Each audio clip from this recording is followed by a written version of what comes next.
ये कहानी है एक पुराने क्वार्टर की जहां अंजना नामी नाचने वाली की बदरू का काला साया है। Quarter number 313। अंजना? क्या?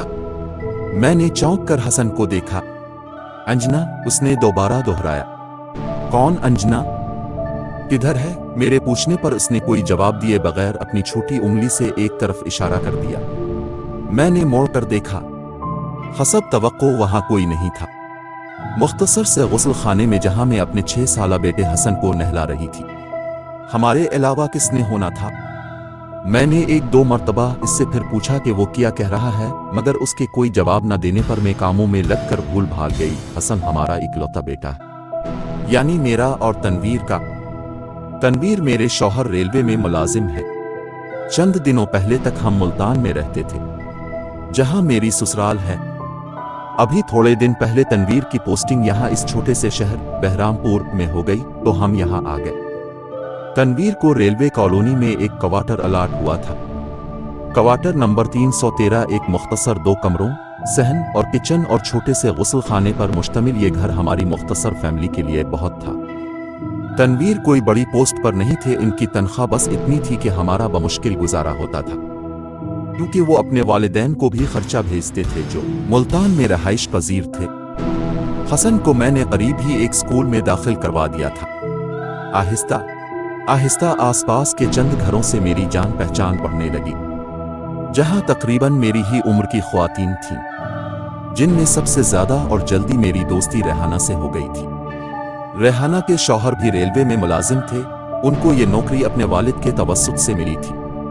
वो भी रेलवे मुलाजिम थे। रिटायरमेंट के बाद नून की सीट उनके बेटे को मिल गई। रेहाना के 2 बच्चे थे, वो हसन के स्कूल में ही पढ़ते थे।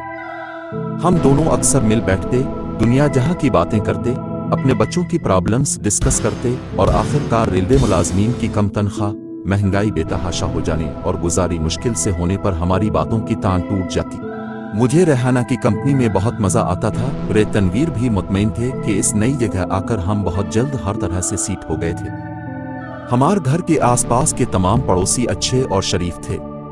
छन छन छन एक रात जब हम सब सो रहे थे कि एक आवाज से मेरी आंख खुल गई। गेनगरुआहे की मध्यम आवाज, हल्की तबले की झनकार के साथ। इस वक्त पहला ख्याल मेरे जहन में आया कि शायद तनवीर ने टीवी चलाया हुआ है। अपने 2 कमरों में से एक कमरे को मैंने अपने हिसाब से ड्राइंग रूम बनाया हुआ था। वहां एक पुराना सोफा और टीवी रखा हुआ था, मगर तनवीर तो बेखबर मेरे बराबर में सो रहे थे।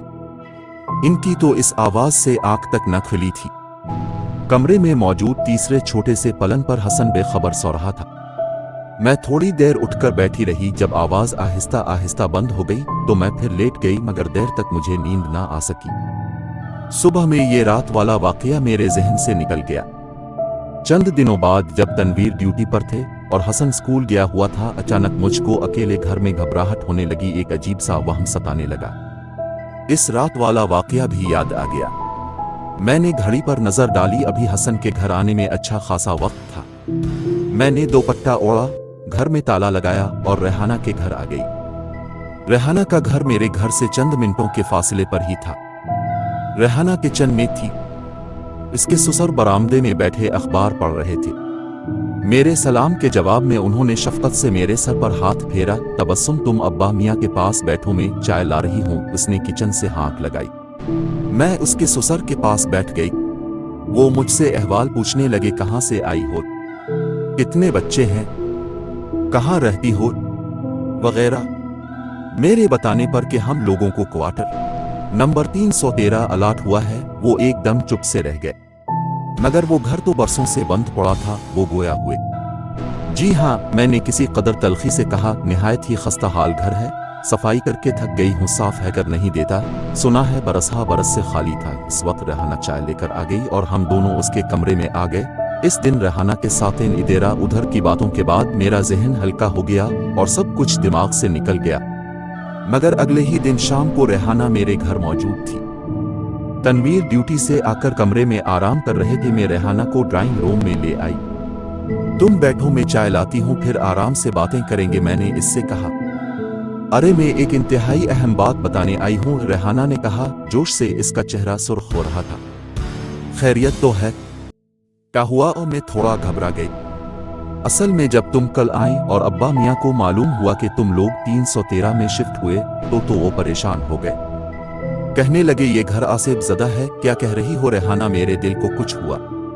मैं नहीं कह रही, अब्बा मियाँ ने कहा है।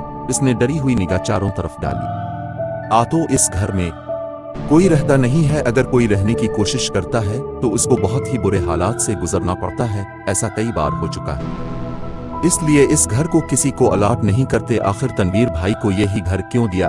इसलिए कि कोई और घर खाली नहीं था और कॉलोनी से बाहर किराए पर घर लेना हम लोग अफोर्ड बिल्कुल नहीं कर सकते। मैंने जवाब दिया। अब्बा मियाँ बता रहे थे बहुत पहले जब वो खुद बहुत छोटे थे इस घर में एक बहुत खूबसूरत नाचने वाली रहती थी। क्या नाम था? हाँ शायद अंजना देवी। क्या अंजना? मैं चौंक गई। हाँ ये बहुत पुरानी बात है, काम पाकिस्तान से भी पहले। तो एक दिन इस अंजना मैडम के किसी आशिक ने जलन में आकर छुरी से इसका काम तमा कर दिया। बस वो दिन और आज का दिन उसकी रूह बल्कि बदरूह इस घर में मंडलाती है। शुरू में तो वो लोगों को नजर तकते थी मगर अब बस इस घर में किसी को नहीं टिकने देती। तुमने तो मुझे डरा दिया रेहाना। डराया नहीं, वो संजीदा हुई। मुझे अब्बा मियाँ ने भेजा है कि तुमसे कहूँ कि पहली फुर्सत में घर बदल दो। दिमाग खराब हो गया है, तुम्हारा भी और तुम्हारी सहेली का भी। अभी रेहाना रुखसत ही हुई थी। तनवीर भिन्नाए हुए कमरे से निकल आए। मुझे इनको कुछ भी बताने की जरूरत नहीं पड़ी क्योंकि वो कमरे में लेटे अपने कानों से सब सुन रहे थे। एक औरत की बरसों पुरानी रूह लोगों को इस घर में टिकने नहीं देती। ओह सब बकवास, भला ऐसा मुमकिन है? ऐसा सिर्फ ड्रोनी कहानियों में होता है। हकीकत में ऐसा मरने के बाद रूह जिस्म से निकल जाती है और कभी वापस नहीं आ सकती। तनवीर मुझे समझा रहे थे मगर तनवीर मैंने खुद एक रात पाजेब की आवाज सुनी थी और फिर हाँ मुझे अचानक याद आया हसन भी एक दिन अंजना नाम पुकार रहा था।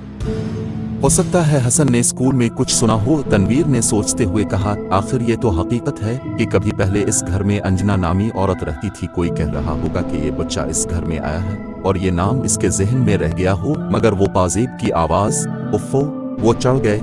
आखिर तुम क्यों बजिद हो कि वो आवाज अंजना के पाजेब की थी? वो तुमको क्यों इंटरटेन करेगी?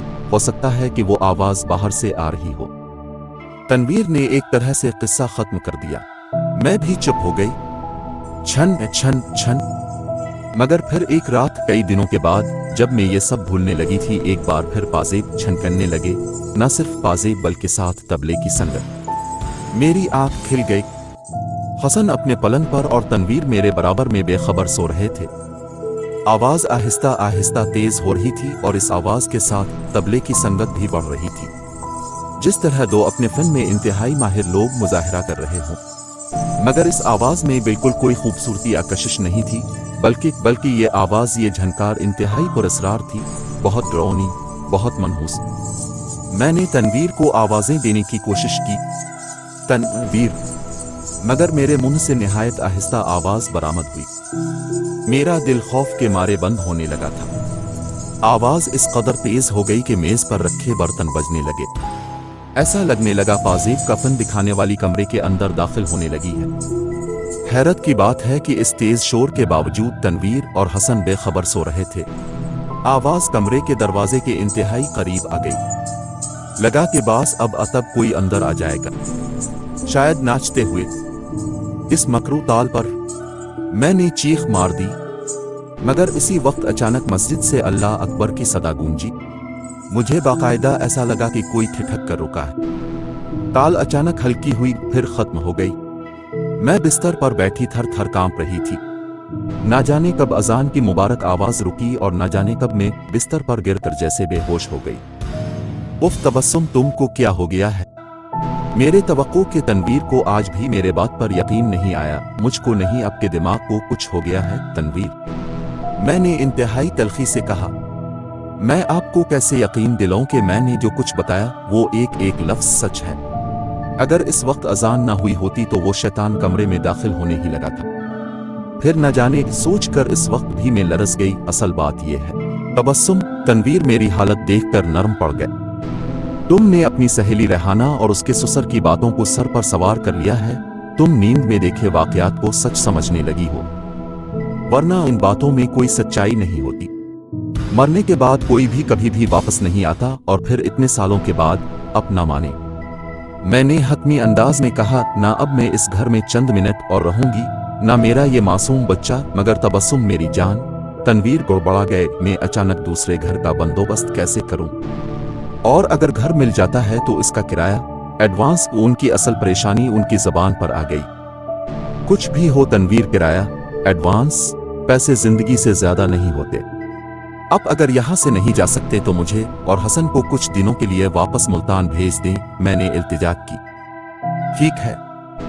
कुछ देर सोचने के बाद वो गोया हुए, मैं तुम लोगों को कल की टिकट करवा देता हूं। तुम कुछ दिन मुल्तान वापस जाओ, जब तक मैं कोशिश करता हूं कि कोई और घर मिल जाए, बेशक मजीद छोटा क्यों ना हो। कल नहीं, आज ही, आज रात, मैंने कहा। तनवीर मुझ पर एक नजर डाल कर रह गए। मैं जल्दी जल्दी अपना और हसन का सामान पैक करने लगी। ऐसा नहीं था कि मैं तनवीर से जान छुड़ा रही थी, बल्कि अब इस घर में मजीद एक रात गुजारने का मतलब मेरे लिए किसी मुसीबत को दावत देने के बराबर था। शायद वो बदरू सिर्फ मेरी दुश्मन थी, और मैंने सोचा, क्योंकि तनवीर को तो ना वो कभी महसूस हुई, ना वो कभी खौफजदा हुए। जब तनवीर हम दोनों को ट्रेन में बिठाने लगे तो मेरी आंखों में आंसू आ गए। मैंने उनके हाथ पकड़ लिए। तनवीर, अब मेरी बात पर यकीन करें, मैं सच बोल रही हूं। अब जल्द ही किसी घर का बंदोबस्त कर ले, मेरा अब के बगैर बिल्कुल दिल नहीं लगेगा। तनवीर ने इस बात में सर हिलाकर प्यार से मेरा गाल छुआ। जब ट्रेन चल पड़ी तो तनवीर स्टेशन से निकल गए। मेरा दिल उदास हो गया। मैं जानती थी कि तनवीर को मेरी बातों पर बिल्कुल यकीन नहीं है, और वो अपनी जिद के पक्के हैं। मकान तलाश करने में जल्दी नहीं करेंगे। ना जाने कितने महीने अब उनसे दूर रहना पड़ेगा, मैंने उदासी से सोचा। तनवीर ने बिस्तर पर करवट बदली।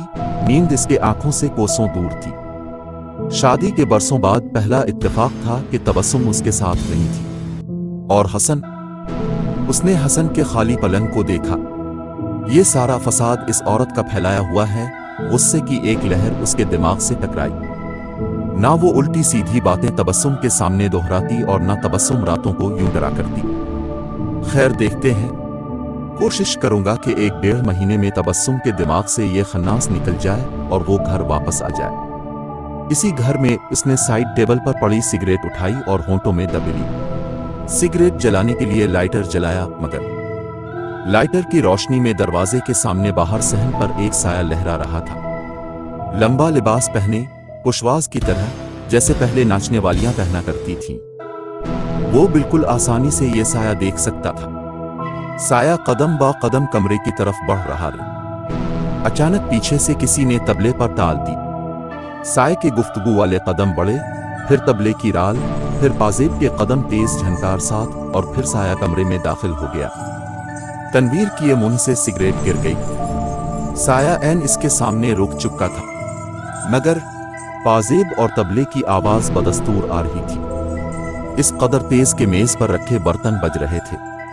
साया, जो कि एक नौजवान मगर मकरू औरत की झलक मार रहा था, ऐन इसके मुकाबिल आकर खड़ा हो गया। उसने नाचने वालियों का सा लिबास पहना हुआ था। बाल चुटिया की सूरत घुटनों तक आ रहे थे, मगर बुरी तरह उलझे हुए थे। होंठों पर सुर्ख लिपस्टिक बुरी तरह थोपी गई थी।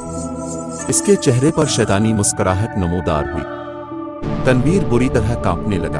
हो तुम? कौन? रंजना? औरत के मुंह से मिनमिनाती आवाज निकली। चिल्लू मेरे साथ। कहाँ? बमुश्किल इसने पूछा। गुस्ल खाने में, मैं वही रहती हूँ। उसने आगे बढ़कर तनवीर की कलाई पकड़ी। उसका लम्स गैर इंसानी और बेहद सख्त था। तनवीर ने आयतल कुर्सी पढ़ने की कोशिश की, मगर उसका मुंह जैसे बंद हो गया। वो उसे घसीटती हुई सहन में ले जाने लगी। आखिरी मंजर जो तनवीर ने देखा वो ये था कि इस औरत की गर्दन बुरी तरह किट्टी हुई थी, जिसमें से इसके अंदर का गोश्त तक साफ नजर आ रहा था। हेलो, कौन? तबस्सुम? हाँ रेहाना, तुम इतनी सुबह अचानक? हाँ तबस्सुम, समझ नहीं आ रहा कैसे तुमको इत्तला करूं। एक बुरी, बहुत बुरी खबर है। खुदा के लिए रेहाना, क्यों? किया हुआ? तनवीर भाई, उनका इंतकाल हो गया है। वो तुम्हारे घर के गुस्ल खाने के सामने गिरे हुए थे। साधारण अटैक हुआ था। फोन का रिसीवर तबस्सुम के हाथ से गिर गया।